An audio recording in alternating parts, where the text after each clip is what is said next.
자, 그러면 이 흑해 곡물 수출 협정과 관련된 종목들 중에서 어떤 거를 좀 봐야 할까 보겠습니다. 자, 일단 먼저 이 관련주들 뭐 너무나도 많습니다. 음, 너무 많은데 그냥 생각나는 것만 적어보면 밤스토리, 한일사료, 한타, 팜스코, 그리고 미래생명자원, 대주산업, 우성, 사조, 동아원, KC피드, 그리고 뭐 이지홀딩스, 뭐 얘네 같은 회사긴 한데, 자 뭐 등등 뭐 상당히 많습니다.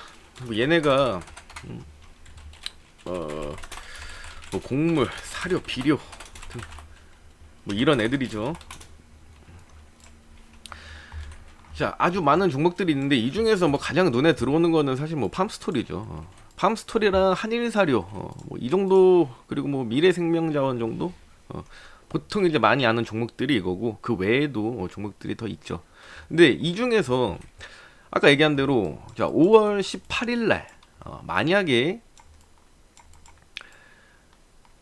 흑해 이 곡물 수출 협정이 러시아의 조건을 어느 정도 들어주면서 재연장이 된다면 이거는 이 관련주들에게는 얘네가 반사익 주기 때문에 오히려 주가는 하락하게 될 겁니다. 근데 만약에 연장을 하지 않는다라고 하면 주가는 반사익으로 인해서 단기간에 주식은 이제 기대감으로 선행을 하니까 먼저 더 올라갈 가능성이 있습니다.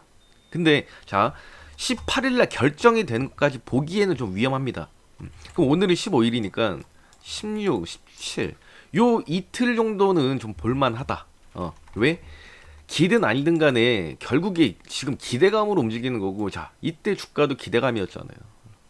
러시아 우크라이나 사태. 지금도 이 재연장에 대한 기대감으로 좀 움직이는 정도일 뿐인 거지. 그렇기 때문에 단기적으로 볼 사람들, 단타 칠 사람들은 이틀 정도만 보면 된다. 근데 만약에 18일 날 저기 재연장을 안 한다라고 하면 뭐 더 날라가겠죠. 전고 뚫어도 이상하지 않을 정도로 상승을 할 겁니다. 그러면 이 관련주들 중에서 우리가 뭘 볼 거냐면 저는 1순위로 보는 게 팜스토리입니다. 왜 그러냐면 기본적으로 먹어본 놈이 또 먹을 줄 압니다. 자, 이때가 우크라이나가 터졌을 때입니다. 이때부터 볼게요. 러시아 우크라이나 사태가 터지게 되면서 세계 곡물 최대 수출국이었던 우크라이나가 점령을 당하기 시작하니까 이 전쟁으로 인해서 곡물주들 반사익이 나오겠다라고 하고 팜스토리가 날아가게 된 겁니다. 근데 단순히 주식이 그 이유만으로 상승은 할 수 없겠죠. 단기간의 상승은 당연히 차익이나 소멸 혹은 이 전쟁이라는 건 긴 시간 동안 진행이 되는 거기 때문에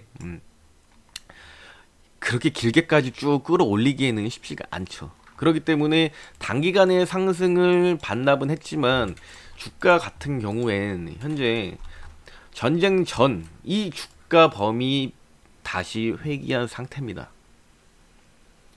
자, 무조건 흑해 협정 때문에 사야 된다라는 게 아니라 자, 자, 이게 뭐 이틀 남았네. 삽니다. 사서 물리면.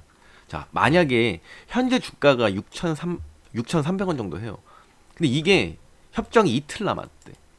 그럼 여기서 산다? 이거는 조금 힘듭니다. 재연장이 안 되면 날아가겠지만 된다라고 하면 다시 엄청나게 박살할 거니까. 마이너스 50% 이상 그냥 내다 꽂을 겁니다. 그렇기 때문에 여기서 추천을 안 하지만 지금은 좋다는 거예요. 이미 원주가까지 왔고 여기 자 우크라이나가 터질 때 주가 범위까지 다시 내려온 상태고 여기 근데 딱 보니까 제가 항상 얘기하는 이 라인 자 720선을 유지하고 있습니다. 자 확대해서 보면 지금 이 라인을 여기서부터 거래량이 다시 한번 터져준 이후에 버티고 있다라는 얘기입니다. 이 720선을 기준으로 이 기준봉을 기준으로 해서 그래서 현재 이 박스가 보여지게 되는 거고요. 그럼 여기서 결정을 지을 겁니다. 협정 재연장과 관련해서 기다 아니다로 인해 움직이게 될 겁니다.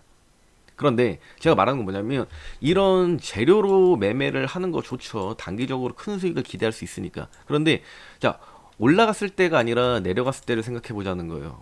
우리가 물렸을 때, 자, 얘가 상패될 종목인가 아닌가. 그리고 내가 이걸, 자, 아까 말했죠. 여기 사면 이거는 여기서 먹고 나오지 못하면 무조건 주가가 빠지는 겁니다. 다시 올라가는 한이 있더라도 상당히 오래 걸릴 겁니다. 지금도 1년 됐습니다. 아직도 주가 올라가기에는 멀었죠. 그런데 지금은 자, 실적선이라고 보는 720선 부근에서 멈춰 있고 거래가 다시 터지고 있다. 이거는 한 번 더 쏘아 올리거나 아니면 주가를 차근차근 올려가는 이런 다시 상승하는 패턴이 나올 수 있을 가능성이 크다라고 보는 겁니다. 자, 왜 그러냐면 제가 말하는 건 물려도 이런 종목에 물려라라는 거예요. 자, 지금 팜스토리의 매출액이 계속해서 증가하고 있습니다. 그런데 다행히도 영업이익도 같이 증가를 하고 있는 상태고요. 자, 돈을 버는 회사가 실적이 좋다고 표현을 할게요. 자, 실적이 좋다라는 건 돈을 번다라는 건데, 그럼 이런 종목이 720선 밑에 있거나 또는 이 부근에서 놀고 있다라고 하면 이거는 매수입니다. 자, 이거는 단타 관점이 아니라, 자, 중장기 매매를 할 때 이 실적 대비 현재 주가가 어디에 있는가? 720선 부근에 있네. 밑에 있으면 더 땡큐겠죠. 이 부근에 있는데 중요한 건 거래량까지 다시 터져주고 있고, 자, 돈 벌고 주가 저렴해져 있고 저평가라고 볼 수 있죠. 거래량까지 나오고 거기에 마지막으로 재료까지 붙어줬다라고 하면 거의 뭐 완벽하죠. 그러니까 이 종목은 자, 최근 저점이 1,500원입니다. 지금 2,100원에 사서 1,500원까지 깨지고 가도 버텨도 되는 종목이라는 얘기입니다.